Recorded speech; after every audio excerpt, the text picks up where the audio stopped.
Ladies and gentlemen, children of all ages, welcome to another CryptoManiacs podcast. And the big news, I guess, today is he's back, folks. After surviving the hurricane, dude, that was a gong show for you guys, man. Like it still is. Like, wow. Well, and keep in mind, I'm on the other side of the state. So, I mean, we got hit with some winds, but obviously nowhere near the impact that like Cape Coral and Sanibel, got when it hit land. I mean, they were over 150 plus. Right. And of course, then they had the storm surge and all that stuff. So, yeah, I mean, we had an adventure, and we were on the good side of this one. So over there, it's just I can imagine it's still a mess. Oh, it's It's crazy. what I mean, happens when you live on a fucking peninsula. yeah, in the middle, the middle of the Caribbean Sea. Um, it in the Gulf of Mexico too. It's I was my wife and I were kind of watching some of the aerial footage of Fort Myers Beach, and just the before and afters. It's madness, man. It's crazy. Just a gong show of storm surge over there. So Yeah, one thing we have to keep in mind, I read an article that made a lot of sense. It was by a guy who lives up in Tampa, and he actually evacuated, went to Orlando. But he talked about how basically the media is totally full of crap and the sensationalism, and he showed an old clip from a couple years ago where all the media outlets were in the same area, filming the mm, same devastation, and two of the news anchors were like waist deep in water in the same area, and they were like making it like it was widespread. mm, And the storm surge was supposed to be incredible up in Tampa. Tampa Bay was supposed to bury the city of Tampa, and it didn't happen. And I mean, I'm not downplaying the devastation, but the media sensationalized it. There were bad areas, but all in all, the state did pretty good. And the path it took, once it hit land, it actually went through one of the lesser populated areas as across the state. It didn't go up the coast to Tampa. It didn't come across really in Orlando. It came across in southern Polk County and areas that aren't very heavily populated. And of course, as it's over land, it loses some of its punch. So, mm. all in all, one of those things that could have been a lot worse. But every area has its situations. I mean, I laugh at you about your cold and when you're pissing and moaning that there's icicles hanging from your beard. Uh, well, this is what I have to put up with, so I don't have icicles hanging from my. Well, I don't have beard from nose hairs or ear hairs or whatever. This is how I enjoy the warm winters. Is I got to put up with the wind, and when the wind blows here, it can get rather crappy. But I Mm. realize every area is screwed years ago because I always thought like, Iowa, what could happen? And, years Yeah. ago, the Mississippi flooded and half of Iowa was underwater. I'm like, if Mm. Iowa can get natural disasters and catastrophic, it doesn't matter where you are. California earthquakes, Yeah. Canada. Well, I guess San Diego's on a fault line, so I guess that kind of sucks. But I mean, that's like the perfect weather, right? Like San Diego's like the Well, perfect but weather. yeah, and they can get. I don't think they get them very much, but it is potential for the. I guess they call them cyclones over there to hit. And yeah, I mean San Diego's Mm. on the fault line. I guess they get earthquakes. I don't know. Yeah, all of Mm. California could fall into the ocean. Will fall into the ocean at some point. It's Probably not awesome. during our lifetimes. And you get drought, you get flooding, you get blizzards, you get avalanches, you get ice storms, you get hurricanes, you get. I mean, I thought the Northeast, well, they're pretty safe up there. They don't get much. And then hurricanes run up the coast and blast New York or Massachusetts or whatever. So, Yeah. it just shows that, I realized how important electricity is, how important the internet is. And unfortunately, those people in Western Europe may be in for a rough winter, and with the natural gas and the energy issues, you need energy. I mean, Crazy times. everybody talks about, well, how cold weather. I mean, if you don't keep warm, you can freeze to death if depending on where you are. I mean, I can piss and moan about, oh, it's so hot, the AC's out, the power's out. I'm not going to die. Right, Um, man. Up where you guys are, you don't have energy in the middle of January. That Oh could yeah. be catastrophic. Yeah. Yeah, it's quite the place where we live. It's kind of it's the prairies, middle of nowhere, Alberta. And the odd wildlife you get, and kind of going off here on random stuff on a Tuesday. But it's plains, it's the plain states. Like, so you can see your dog run away for 5 miles, like Yeah. basically, like, it's. I'm taking my kid to school this morning, and I got pictures. I put it on my Facebook wall. I might put it up on Hive too. But there was a big bull moose walking across the road in front of us, driving my kid to school, and like a moose in the middle of the prairies is pretty rare. But that's what I dealt with this morning. Do you get high winds there? High winds? Yeah. Powerful winds. Yeah, not as much as southern Alberta. Like, southern Alberta's got the Chinook winds and everything, but where I'm still out in the middle of nowhere, so when a wind comes, there's nothing stopping it. Yeah, that's what I was thinking is, once it gets going, it's like you got 5 miles of clear path and nothing to break it up. Yeah, it's good times. But that was but I'm sure people came to listen to me and you talk about the crypto weather Meese. channel. Meese. Now we're gonna have John. What's the weather like in Boston for the next 3 days, John? It's gonna be wicked pissa. That's what it's gonna be in Boston. Yeah. Yeah, you wouldn't fit there. You actually have R. R is in your alphabet, not two H's like in Boston. I gotta go to the bar. It's far. I'm not gonna get my car. Yeah, it's very odd. I hate the sports teams in Boston. Like, detest each and every one of them with a passion. But the city is awesome. That whole part of the country, especially this time of year, absolutely beautiful, gorgeous. Fall leaves, amazing. Anyways, enough of that. Crypto. It's CryptoManiacs. Well, we were moving into the crypto sports show. There's crypto sports talk. Well, I told you before we went live. 3-1 for those Giants. Of course, now we get like real games, and we stop playing the minor league teams. So yeah, we're 3-1 too. But but you guys play better teams, and we got like Green Bay and London, so we'll get crushed. And then we got like good teams, and it's like, okay, well, the fun's over. But that's good. Don't worry, man. Enjoy it, G-Man. I'm rooting for you. So I mentioned to you before we went live that I have a little bit of a rant, and it's crypto related, but not so. So I was trying with all my power. It's not even all my power. I was hoping, crossing fingers, that I'd be able to get to Splinterfest that is starting this week in Las Vegas. And if people are not aware of it, this is the first ever Splinterlands offline conference meetup extravaganza. And I was so excited. Blaine and I were going to meet. We were going to go down there and meet up, and we were going to go, and a whole bunch of people from the CTP community were going. Obviously the Splinterlands community is going. It's quite the event. My rant is that even though my glorious country decided to lift the ban so us unvaccinated folk can travel to and from, your country has yet to lift it. So I'm not allowed into your country because I don't have my needle. So I'm very upset because I really wanted to go to Splinterfest. I found my passport and everything. Had to dust it off because I haven't been in the States in like half a decade.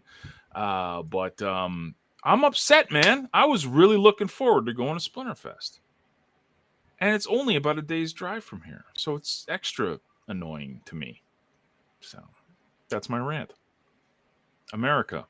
well, I told Dan that Dan's really promoting Mexico and saying how bad America is, how great Mexico is. And I said, okay, well, I'll be the guy swimming across the Rio Grande the other way, trying to get into Mexico illegally. He said, don't worry, I know a guy who'll get you in. I know a guy, right? I know a guy. I know a guy who can get you in. I Yeah. mean, it's. I mean, I don't know. It's the absurdity of it, and we can get into a lot of different things. I mean, it all stems, and this does lead into crypto. It comes down to freedoms. It comes Yeah. down to tyranny. It comes down to these layers of the system that are erected and have been over decades. Whether you look at money, whether you look at banking, whether you look at regulation, whether you look at the healthcare system, whether you look at the politics, and I don't know. I think you have it pretty much in Canada, the two-party system, which Pretty we much. have There's here, which three, but is it's two. Yeah. and the two-party system is really one, because it's like, okay, everything is theater. You look at the work environment, the corporate world, all of this stuff. It there's none of it that you can really point to, in my opinion, and say this advances freedom. And now you can argue what's at the cause, and where the root is, and what you Yeah. need to attack. Is it government? Is it major corporations? Is it money system? Is it the banking system? What is it? But I think with cryptocurrency, but unfortunately, cryptocurrency is being prostituted, and the original tenets, values of cryptocurrency, which again aren't much different than the tenets and values that the original that internet people had, uh, are now being lost, because of course it's Lambos and money and Wall Street, and how do I get rich and all this other stuff. uh, and unfortunately, that's what we have to keep fighting. We have to keep building the infrastructure. And, you cannot depend on, and I think the situation with Ethereum the last couple of weeks is, and maybe it's people's minds running away from them. I don't know. But Right. we obviously have major centralization issues with Ethereum have been exposed. And now people are starting to say, including me, well, since none of these countries other than China are really ready for a CBDC, do they build something on Ethereum? Now all of a sudden they use Ethereum infrastructure, which is global, for their CBDCs, and then they can rush them out. And these are certain things that are starting to come in. You have in the United States the SEC just going hell bent, and everything's a security, and we're just going to go after everything. And who gives a shit what the laws are? We'll write them as we go through enforcement. Um, and this is what we're up against. So we have to keep building the infrastructure. We have to keep decentralizing our token, or distributing our token, excuse me. We have to keep working on protecting HBD and pushing it further out, and having derivatives, and removing the attack vectors, because this is so important. Same with threads. Leo Finance came with threads. It's a container built on Hive. It's at the base layer. This is not exclusive to Leo Finance, yet I have yet to see another front end tap into it. We need other front ends to tap into it. So if leofinance.io gets whacked, you still can use threads. You can still Mm. put out your quote unquote online tweets to get the information out there, to get the immutable information out there, so your voice can still be heard. This is where I think it is crucial. Well, going back to what you're talking about with all this, all the, the powers that be. Remember, this is all for our protection task. Yeah, It- I know. it's completely for it's. Grown adults cannot make our own decisions, so we need the government, Big Brother. Well, To that's why there's in the United States, and I presume Canada has a similar rule or law in place of accredited investor. Yeah. You're just too, unless you have a lot of money, you're just too stupid Right, to idiot. invest Right. as Yeah. unless we tell you what you can invest in, because you're just too dumb, bloody stupid. You don't have enough money to be intelligent enough. That's and just like you said, this is about freedom, and I'm not going to try to get too political, because I'm dude, I'm sometimes I vote this, sometimes I vote that. I don't even vote. That's how political I am. But I mean, the thing is like, I take that back. I just lied to everybody. I vote for high proposals, and I vote for Very witnesses nice. on high. So I do vote, but I don't vote in the political campaigns or the political elections. I don't vote in them in the United States. This is why crypto, I truly believe, has not yet become mass adopted. It's not that we don't have the technology there. It's not that we don't have the scalability, even though there's just some issues. It's that I think that the powers that be know that this decouples their ability to control people. And again, a little conspiracy theorists with our little tinfoil hats on, like George Carlin famously said, "It's a big party, and you and I aren't in it." And that's what it's been like until crypto. Now, crypto comes along, and here comes the ability for people to basically bank themselves. Being an accredited, you don't need to be an accredited investor, especially on Hive. If you believe in a project, you delegate Hive power to them. That's your investment, or you buy the fucking token. You buy the token. And if you lose your money, tough crap. Yeah. It's like, like, am I going like hell bent that a token I bought on Hive Engine went to zero? Like, no. It's like, oh, I need to call the SEC because of this. But well, you didn't. But think of Mark Cuban. He got into Ethereum. He was talking about DeFi on Ethereum, how wonderful it is, until he got rug pulled. Then he started calling for regulation. Of course, and he is an accredited investor, and that's the mindset. It's like, well, you were the dumbass who thought you were entitled to 10,000% return APR for the first 22 days or whatever. And, it turned out to be a scam. Gee, what a shock. Do you think this is why? Is it because like people are just like, we can't have good things? Is that why? Or is there really like, we almost like are not mature enough to handle this? Or is it just like, what is it that's stopping us as a species to say, okay, enough of this? We're pussies. We're wimps. I mean, really, it's people don't take responsibility. They blame everybody else, and a lot of it is the education system these days. They churn out obedient little bots so we can prepare you to get a job, not to run a business, not to start your own company, to get a job. Then we prepare you to follow the rules and do what HR says and do what your manager says and all this other stuff. But the favorite game I've said for years, the national pastime in the United States is not baseball. It's blaming. Blame everybody else. Oh, and that's what politics is. It's, the Republicans blame the Democrats blame the Republicans. Both sets of politicians now blame the Fed. And it's like, wait a second, you were the assholes who shut down the global economy. Gee, you wonder why we have supply chain issues, because you assholes shut down the economy. Oh, well, it's all the Fed's fault. Not that the Fed's blameless, but this Fed didn't cause this one. They caused a lot of shit, but they didn't cause this one. But there's no personal responsibility. It's not just politicians, unfortunately. It extends to every layer. And you look at the waistline of people, you look at the health of people, you look at the family atmosphere, you look at marriages, you look at children being raised or not being raised, I should say. You look at people's work ethic. You look at all this stuff, and it's like, why aren't we advancing? Because nobody takes responsibility. Mark Cuban's a prime example. Here he gets rug pulled and he won't take responsibility. Oh, well, the government needs to regulate this. No, you got to stop being a dumbass and putting your money in stupid ass projects.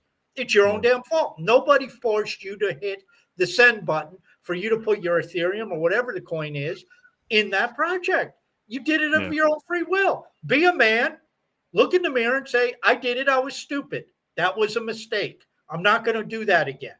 And learn from it, and like you said, I'm the same as you. I put money in Hive Engine tokens, not a lot, but I put them in and they went to zero. Now, do I blame the project? Do I blame so-and-so for putting up a post? Do I blame, whoever wrote about it? No, I made the decision. It's my own damn fault. If I wanted to not lose the money, I shouldn't have put it in there. Now, probably I knew going in it was a flyer. That's why I didn't put a lot of money in and say, hey, if this works out, I get 100x. If it doesn't work out, I got zero. Fine. If you're willing to gauge the risk reward, do it or don't. If you're not willing to accept the consequences, and this is like we talked about, not last time I was on, but last week, about the markets. If you're dumb enough to think that bear markets do not take place, you don't belong in the markets. Go buy a certificate of deposit, or go buy a treasury bond, or go buy something safe, or go take your money out in cash and put it under your mattress. Do whatever you want, but get the hell out of the markets, because you don't belong.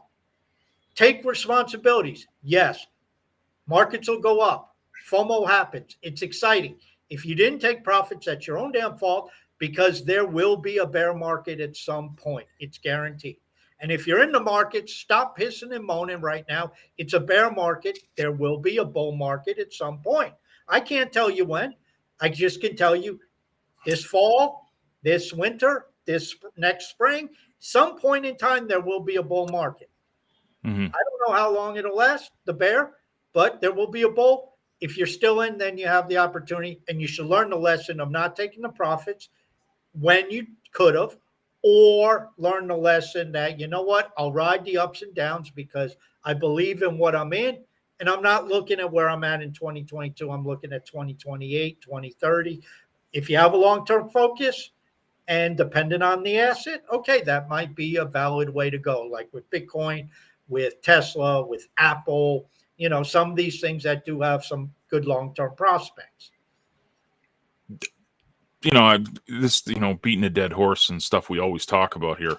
But maybe someone needs to hear this today. This is why use case is so important. Fun story. I don't know if you were paying it. Well, you've kind of been going through power outages and stuff in Florida, but over the past couple of days, or maybe even a week or so, Hive has been a part of this online poll battle of the blockchains thing. I kind of saw a little bit about it. I didn't get into it, and like you said, I missed most a part of it because I was down. So we got to the final, right? I mean, Hive is just, especially Hive Twitter, filled with real people, heaven forbid. And the community came together and got us to the final battle, let's say. And this is, I'm going to go over the play-by-play here. It was absolutely hilarious to watch because we were up, and then all of a sudden, in the span of like 5 minutes, like 1,800 votes went to Proton. I've never heard of this blockchain in my life. It's apparently a thing. Never heard of it. But whoever owns this blockchain, and we'll get to that in a second, paid for bots to come and vote for this poll. And this wasn't a poll by like Binance. It wasn't a poll by like, Coin Market Cap or something. This was a poll by some dude.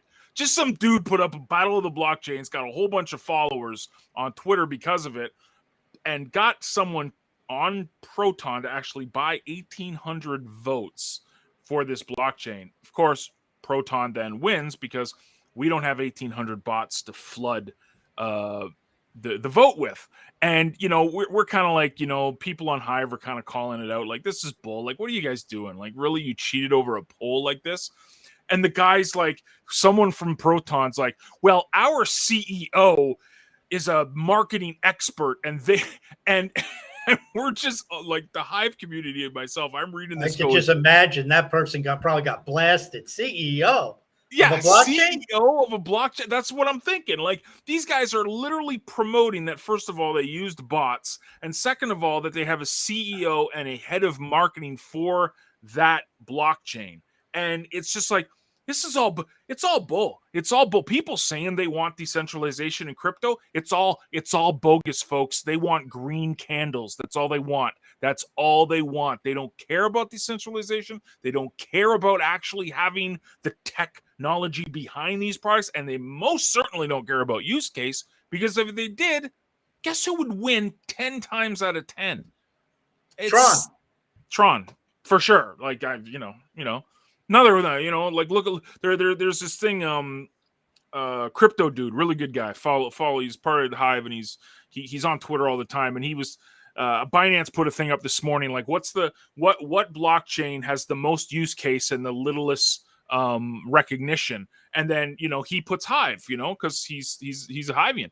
And then there's some bot that comes on the bottom with a screenshot of Solana with like 1 million users and like no other blockchain near it. It's like, yeah, guess why?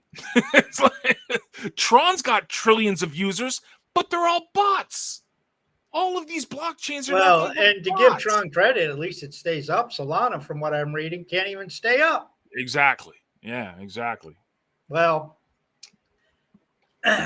anyways, that's my you know I'm a fan of the work of They Call Me Dan and Starkers, and they've been pounding that what you've been saying for a while. And you're right, they don't care till they care, and they're going to care right. when this shit starts. Suddenly, a lot of people are caring a lot about Ethereum and its token distribution now that they switched to proof of stake. Nobody gave a shit before.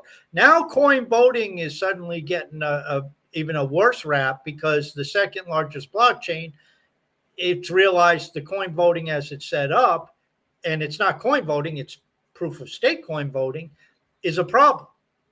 And the fact that if you have the most stake in the pool of blockchain production, if you have 60% of stake, you got a 60% chance of validating any block. Well, Yeah. the laws of averages are going to play out that you're probably going to be somewhere in that area long term. You're going to be maybe 58, 62, somewhere in there. But it's all going to work out that that pool is going to do 60% of the blocks. And this is a problem, and suddenly everybody's starting to realize it.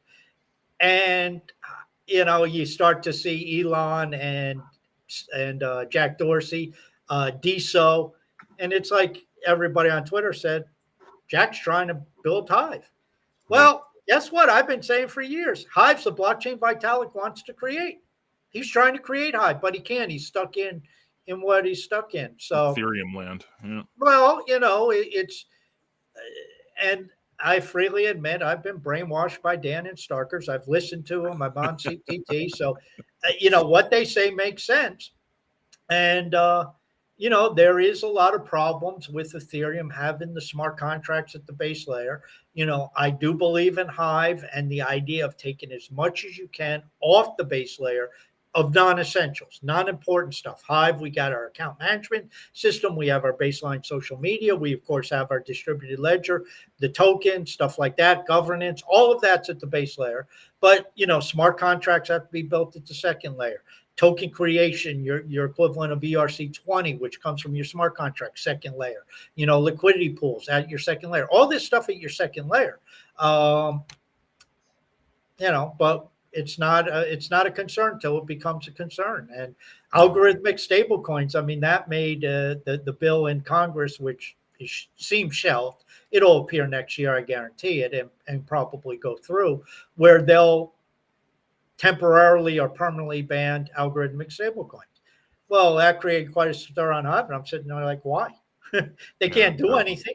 What are they going to do? I mean, they could, I guess, technically say in the United States it's illegal for you to hold it. But at the end of the day, I mean, what are they going to go knock on Freedom Store and say you can't have any of that HBD? Who the hell's Freedom? Right. We don't even know. I mean, we don't know, let alone the government.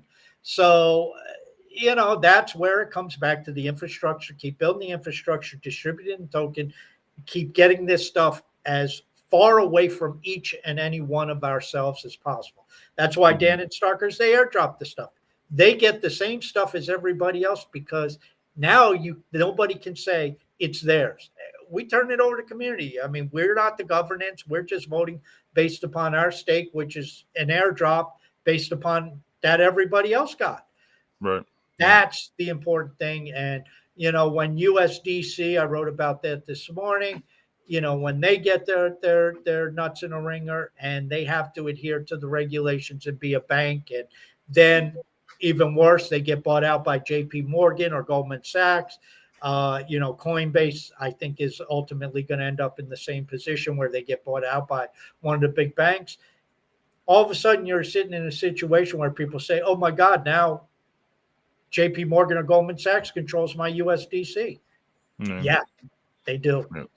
Welcome to reality. So that's why I keep promoting HBD. That's why I keep promoting the decentralization of Hive's node system. That's why I keep talking about Speak Network's decentralized node system on layer 2 that they're building, and Honeycomb, and what, another friend of the show, Disregard Fiat, what he's building, and half, depending on how that rolls out, even though I don't quite fully understand, how the server makeup is, but I think that's something that's open source software, so anybody can use it and duplicate it and stuff like that. So this is what we have to do, and this is what CTP has to do. This is what Leo Finance has to do. Every step of the way, you have to keep pushing the governance. You have to be pushing this further out, that further out, duplicating it, redundancy, everywhere we can. That's why I said Leo Finance threads has to be duplicated on other front ends so it's there. Mhm. I wrote about the internal exchange and put out that, in one of my articles, to my knowledge, I mean, it only goes through Hyblog. And somebody said Ecency has this tied into their app where you can go on the internal exchange. That's great. Okay, there's a second option. Well, guess what? We need 4 more Right. tapped Yeah. into the Yeah. internal exchange. I mean, 2 is not enough. Let's get more with that front end. And, even if it's not tied to even if it's not tied directly to Leo Finance, create a standalone app, but at Yeah. least you get into it. Yeah. Yeah, and it's well, I mean, well, you know what? I'll ask you this, like, because this goes back to the original thing. Do people even care? Because you see Hive as the better mousetrap. It's got it all. It's got everything you could possibly want. Like you said, it's the blockchain Vitalik's trying to build. But then people just they want their Coinbase, their ease of use. They want their JP Morgan accounts. They want all this stuff. They say they want crypto and freedom and decentralization, but like you said, as soon as something goes wrong, everyone's screaming regulation. Like, do I'll people answer even that want in 2 ways. First off, it's like on social media. They don't care till their account gets banned. right? Till they get whacked, then they care. So I would agree with you. Yes, they don't care till there's a problem, then they start caring. The other thing is what you're hearing or what you're espousing is a Western mindset, is a developed world mindset. And, it's easy for me to sit in the United States, you to sit in Canada, or people sit in, Western Europe, where we have a relatively stable banking system. Yes, the bankers are crooks, we know that, but at least I understand the bankers. They're all about greed, and so where their power angle comes from. So they're easy to size up. But you go into the Nigerias of the world, you go into the Ghanas of the world, you go into the Indias of the world, you go into the Malaysias of the world, you go into these, even Argentina or Venezuela, and you get into a totally different situation than you and I are accustomed to, John. And that's why I think when I see the statistics of Nigeria, Ghana, South Africa, Malaysia, India, and the adoption rate of cryptocurrency increasing in those countries, I think it's extremely vital, because that's really where the wave can come from, because they're dealing with horrific economic conditions. They're dealing with horrific banking systems. They're dealing with horrific political systems. They're dealing with horrific currency situations. So they have a much deeper layer of pain than you and I do. And so because of that, I think they need cryptocurrency even more, because it starts to get around a lot of that shit. And obviously, that's why you see the Nigerian government and the Indian government.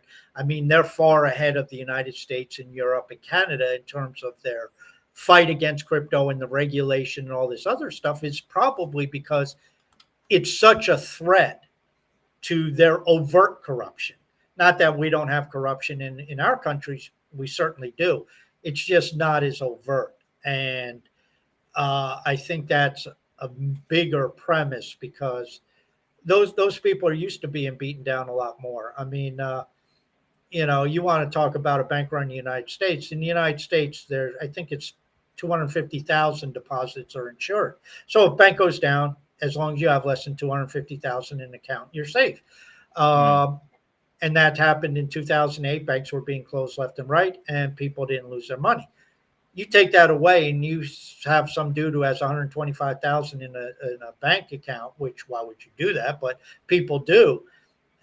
or in, let's say, a payroll account, and all of a sudden the bank closes over the weekend, you can't make next week's payroll and the money's gone, you then will see major blowback. But that's a common occurrence in a lot of these countries. I mean, they put money in the bank and it's like, oh, you never did that. We have no record of it. And that's the level of corruption they are confronted with. So cryptocurrency solves that. HBD solves that. I've said anybody in these countries, I mean, everybody's complaining about how all these currencies drop against the US dollar. Well, get HBD. Get HBD, and then you're protected against a drop in the dollar because, HBD is tied in a unit of account to the dollar. So you're protected. If your currency drops by 20%, guess what happens? When you go to swap it out to get back in your currency, you'll be 20% ahead of the game. Yeah, see, HBD is a dream for us everywhere. Something you mentioned, and I'll share a story time with Django.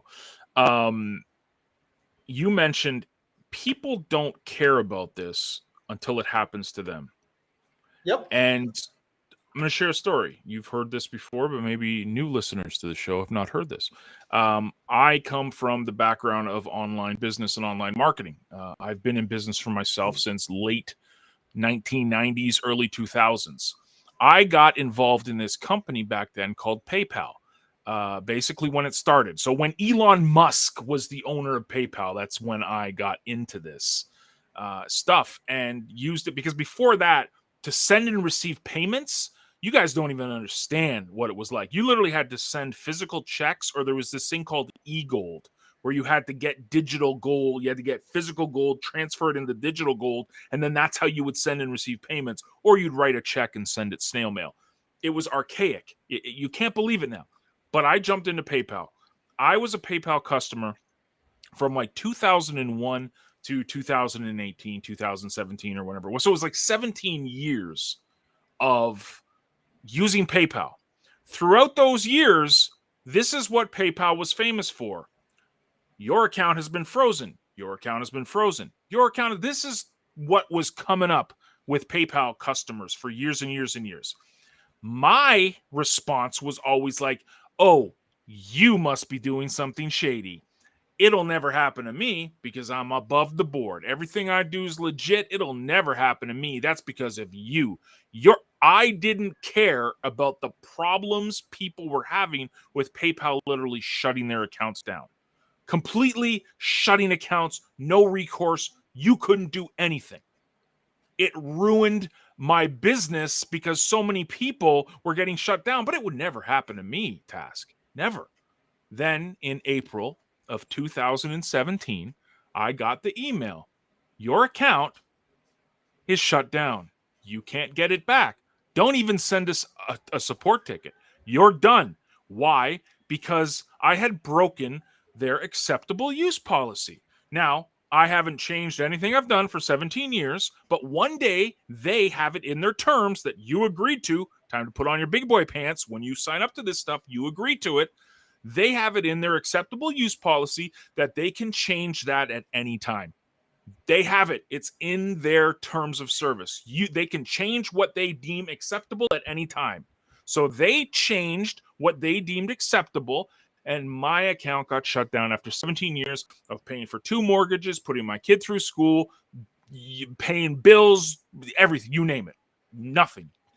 It would never happen to me, Task. It would never happen to me. I guarantee you guys, everyone out there, especially you Web 2 people that love your YouTube's account, all you guys out there that love your PayPal account, all you guys that love your stable coins, it doesn't happen. It doesn't matter until it happens to you. And I guarantee you, the sun rises in the east and sets in the west, it will happen to you. Because it happens to everyone when you're not in control of your own finances. So that's even if it doesn't happen to you, it could. It could. Yep. It could. And I dodged it for 17 years. Thinking I would never get hit. So. And I mean, it's like going back to Trump being shut down on Twitter and people saying, "Oh well, he deserves it. He, radical right wing neo-Nazi, whatever." You want to see the left have a couch? Start shutting some of those people down. And they won't do it because those platforms tend to be run by leftists. But what happens if a right-wing platform becomes a popular medium? Not a right-wing platform, but a platform run by right-wingers who build the infrastructure, and that becomes popular. And then those people start to say, "Oh, you're spreading hate speech because of that left-wing propaganda," and they start those people down. You'll see the left screaming to high heaven about it. And that's the thing. What's acceptable today, tomorrow, like you said, if they change their terms of service, may not be. Or who's in control today, all of a sudden somebody in control tomorrow through an election, through taking control, whatever, they could come after you. Or it could be the same people just decide, okay, we're going to go after we're not only going to go after those cryptocurrency people, now we're going to go after all online businesses because Gensler says that's a security. But that's what's happening. You're seeing that. It's harder and harder. I'm not going to name names, but we have a payment processor on top of Hive Pay and everything we use for Hive. They've been serving us great, for 4 years. But I know at the drop of the dime, they'll shut us down in a second. We actually got a notice from them the other day saying, "Hey, what do you sell? Because we need to look at what you sell." And, as soon as I sent it off to Blaine, I was like, "Oh, here we go again." Like it was like, "Oh, here we go." But everything's fine. I mean, for now, we send off all the documentation they needed and everything's fine. So right now we're okay. But just like you said, it could change at the drop of a dime. And who's ever in power or whatever the popular opinion is of the day, right? That's where that company will go, because a company doesn't care about what's right or wrong. They care about what their shareholders, what their owners, what they. I think he froze. Why, the beginning of this, why crypto is so important is because it's the freedom. The freedom I don't need to getting censored on Hive. I don't need to worry about my HBD or my Hive being taken away unless I do something stupid. Personal responsibility. That's true on Hive, but now with the way Ethereum's shaped up, if that Ethereum pool, the major Ethereum pool doesn't like you, or they're in bed with the government, or they're in the bed with JP Morgan, or I wrote an article how Deutsche Telekom is setting up a node. And, if they're setting up a node, you can foresee the big banks, you can see everybody setting up a node because, to them, 45K is nothing. They could, that's a rounding error on their balance sheet.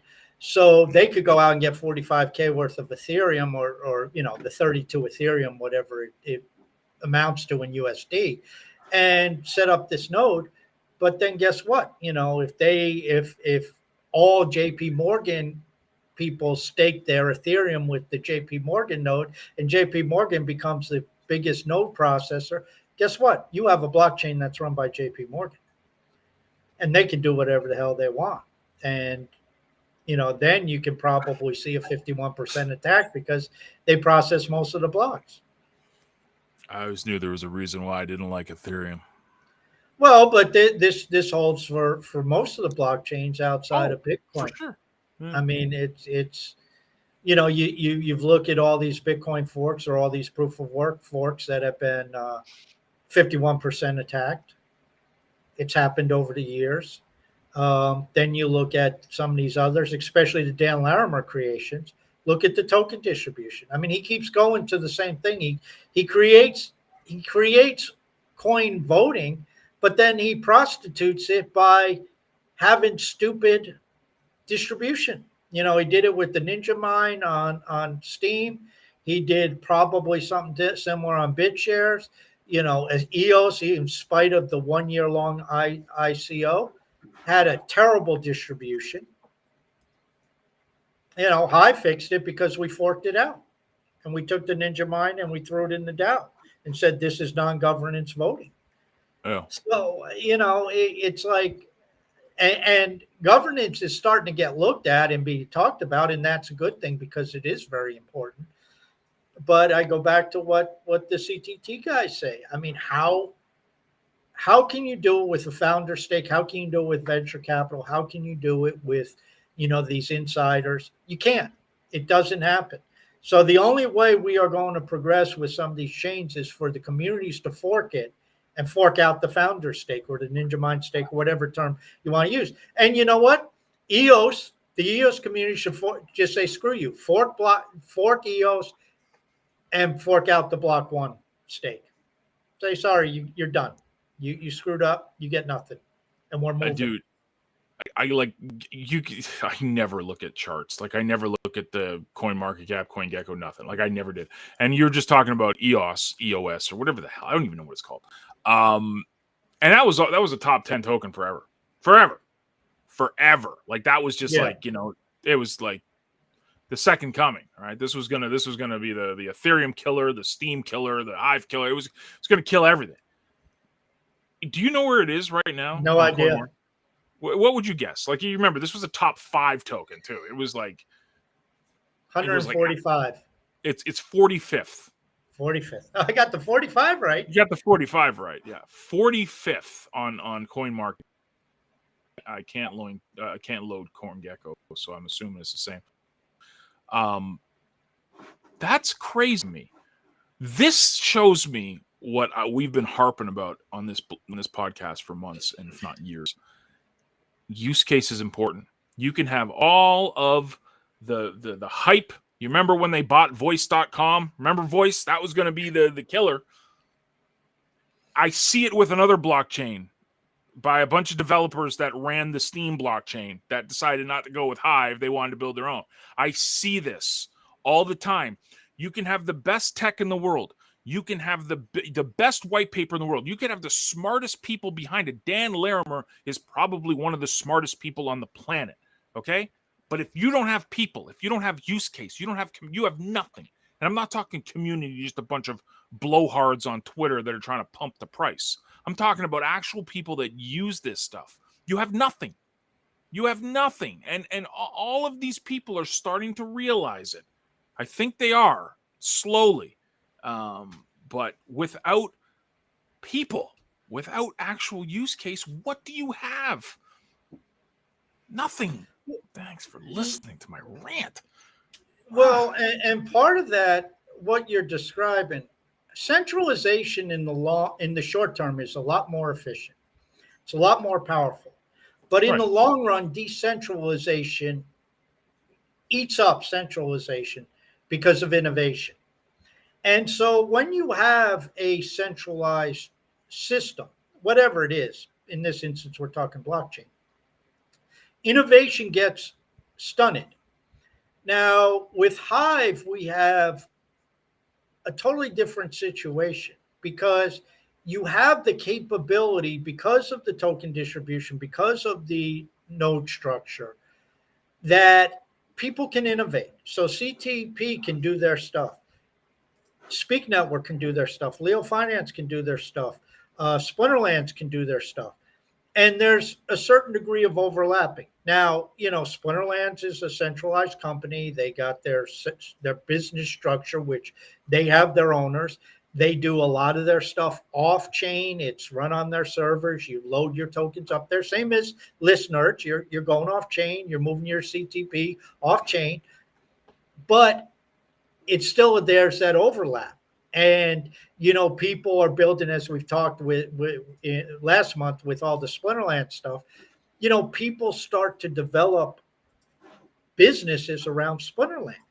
Right. Yep. So that's where you get your innovation, and that's where you get your creativity. And so you look at a Peak D, which is an application on Hive, but then you look at HiveFest and how these guys are tied into and financed through the DHF for open source software that they're trying to create for different things. And I think one of the things they are actually doing is trying to update and do a different front end for the internal exchange. But those are things that you start to see. And then you get to Speak Network doing layer 2 infrastructure. Then you get Half. And, You're not going to get that when you're dependent on Justin Sun and his developers for creating everything. And Right. it's just not going to happen. And so that's where Hive in the short run might be a little slow on the uptake, but I think in the long run, we're going to start to pass most of what is out there because we have the scalability, we have the infrastructure, we have the technology, and we're building layer two infrastructure, half, Speak Network. We're starting to get other projects going different directions. We're getting gaming. Splinterlands is leading the charge there, but you have Rising Star, you have CyberX, you have, Ragnarok being worked on. You have all these different games that, Exode, we've had Lindos on, all in varying degrees of development. And I don't know what's going to be successful, what isn't. But when all of a sudden you got 5, 6, 7 games moving forward at some pace, something's going to break through. Some of them. And, this is simply what it's about. And, I think it's just like you said, that's the community, use case, utility. Yeah. Very, very important. And that's what, when you come back to the Hive token, and I focus on HBD a lot, but people say, well, it's the same structure as UST and Terra. Well, but there was no use case for that damn blockchain. There was no use case for the backing token. Who the hell, other than speculation, who the hell cares about it? Right. With Hive, and then after the hard fork, which by the way is in a week if it's still on for the 11th, after a hard fork, there's a bigger use case for Hive. You power it up, you can delegate your resource credits. Yep. I mean, that's a big, major breakthrough compared to where we are right now. And so, we may not get a lot of hard forks, but when they come, they have some potent stuff in them, and it just creates a more powerful system. So I realized that is the 11th. So for the hard fork 26. So that means our guest Brian of London next week will be it'll be a hard fork party. Yeah, and he's a rather technical guy. That's one of the reasons why I invited him on. I want to talk about this decentralization of infrastructure. And he seems to know a lot about it and have some ideas about it. So I think that'll be an interesting conversation. But it's just the age-old battle on Hive. And people talk about marketing and getting it known. And you and I, since we started this show, we've had the same view. We've espoused it. It's up to the applications to get the word out, to get users, to get people interested.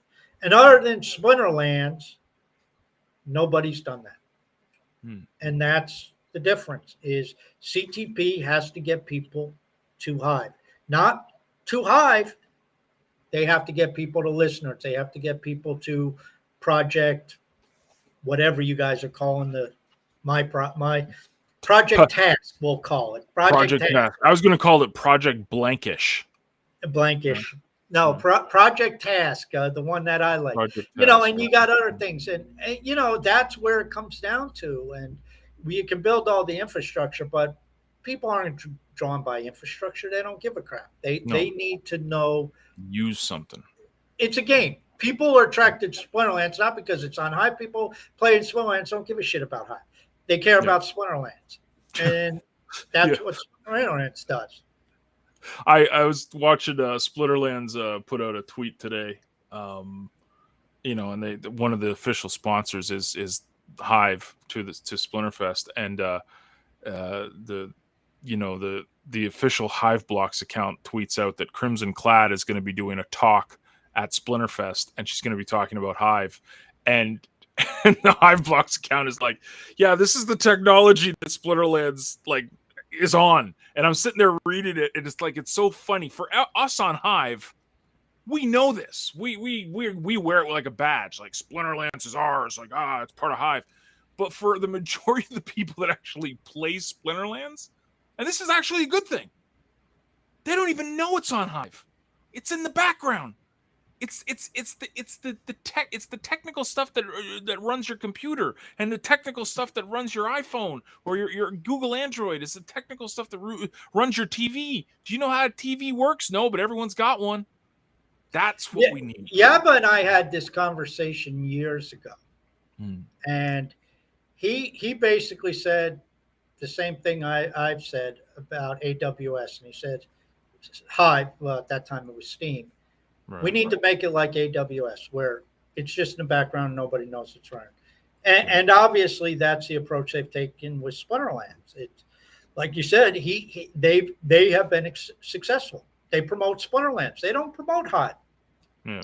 Now, the only thing that's tied to Hive is you need a Hive account to play Splinterlands, I think, and maybe you don't even. I Well, don't know. the custom JSONs and stuff is all on Hive. Right. I understand that, Yeah. but people don't give a shit about custom JSON. Right. Can you play Splinterlands without a Hive account? I don't think you can. You can't use a Google. No. Okay, so you need a Hive account to play Splinterlands. So they use a Hive account management system. Yes, they use custom JSONs for certain things, but nobody cares about that. And then you have your tokens and your assets. And the fact is that it's in your wallet. If you take it offline, okay, it goes to Hive Engine, but it's still in your Hive account or Hive related account. Yeah. That's sign up with Hive. That's what I've said for years. We need to get that out there. We have an account management system. Instead of sign up with Twitter, sign up with Google, sign up with Facebook, sign up with Hive. Yeah. Have all these different projects integrate the Hive account management system. Then people get a Hive account. Then what they do with the app doesn't matter. Right. Yeah. If it's tokenized, then you have access to your Deluxe wallet and your Splinterland server and whatever your List Nerds account. I mean, you have the ability to get into all this stuff. Well, you and I have been talking about this for years, and just before we get out of here, just how important this is. That it's not up to Hive to promote Hive; it's up to the apps to promote the apps. And the marketing is not everyone's screaming, "Oh, Hive needs a." What are you marketing? A user? Like, what are you going to market? Like, come to Hive. Okay, how about come to an app that teaches you about Hive? Now you're marketing the app, not necessarily Hive. And yeah, if you're going to market Hive, you need to market to the developers. Yeah, but they won't necessarily come here because it's not the flashy token. Ethereum's the flashy. Solana's the flashy. So yeah, but it's a pain in the ass to build upon, and absolutely. So you need to market to the developers, and maybe half is going to be a major aid on this one. I don't know. Seems the people I've talked to who really understand development say half is going to be a major boom. We've had Block Trades on a couple of times. He said there's nothing out there like this. You basically go to a blockchain, you got to be somebody on your team has to be a blockchain developer. They have to understand it. And especially if you're going with the EVMs, you better understand Solidity. With half, you don't need that. You just need to be a website developer and you can build on Hive. So, that's really what it comes down to. And, I mean, I'm sure there's more to it than just building websites, but at least if we can take that learning curve out of it, we talk ease of use from the user perspective. There has to be an ease of use for the developer because not everybody is C++ out there. Yep. Well, Blaine loves it. We were talking about that yesterday. So, if this is the thing, and what's exciting is that we are a week away from this. We're a week away from seeing a lot of this stuff that should attract more development, and a lot of us, users may not notice it right away, but this is the stuff that matters, and the back end stuff, so that it continues to grow. So I'm excited for it. It's like going into a desolate area.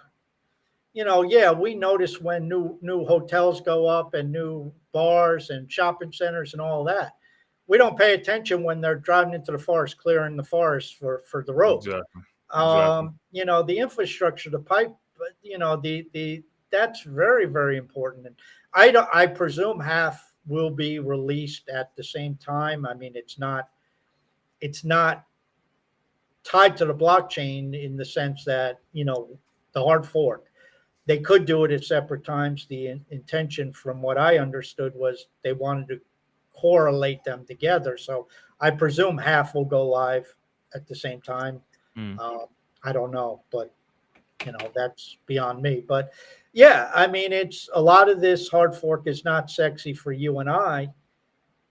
The only thing we'll probably notice is resource credits, but they're having the size of the freaking blockchain, in terms of what needs to run on the server. That probably explained, because you can sit here and say, you know what? We can downgrade our server. I mean, we don't need to run a node that's as big, because it just went from, I don't know, 700 gigabytes to 350 gigabytes. Well, now we can run a 500 gig server and, for the next 4 months, 5 months, year, and save a little bit of money. Yep. All the data, the blockchain, the node that does the block is compressing the data and sending the data out to every other node compressed. So those nodes don't have to compress it. How's that? Just think of that from an efficiency standpoint. With 120 nodes or whatever there are, they all get the data compressed. All of a sudden, new block, it comes in compressed already. That has to, I mean, just think of how hard this system has to work to do all that. And now that's been removed. I mean, I don't know what that equates to in scalability or in efficiency or in dollars, or I don't know what it equates to, but it has to be something. Yep. There you go. We did it, guys. Thank you for listening. Another episode, and we're very thankful Task had power this time. So's Task. So's Task. For reasons more than the show. I like warm showers, although very good. A cold shower in Florida when it's 85 degrees is not the end of the world. But yeah, true. Appreciate you guys listening in. Zach and My Path to Fire on YouTube, as well as everyone watching it on Vim. Thank you guys. Everyone listening to the replay, be sure to subscribe on Spotify, Apple Podcasts, wherever you get your podcasts, and watch us on 3Speak, because you speak, we speak, we all speak for 3Speak. Like, I should do the motto marketing for them. No, you should have somebody embroider that on an Afghan or something. Yeah, man. If I could find fitted hats, I'd get the 3Speak logo and put it on my hat from now on. I just can't find fitted hats anymore. It's hard to find fitted hats. Anyways, that's for another rant. The struggles of your life, John. It's yeah. Anyways, be good to each other. We'll see you guys on Friday for the Q&A session. Ciao.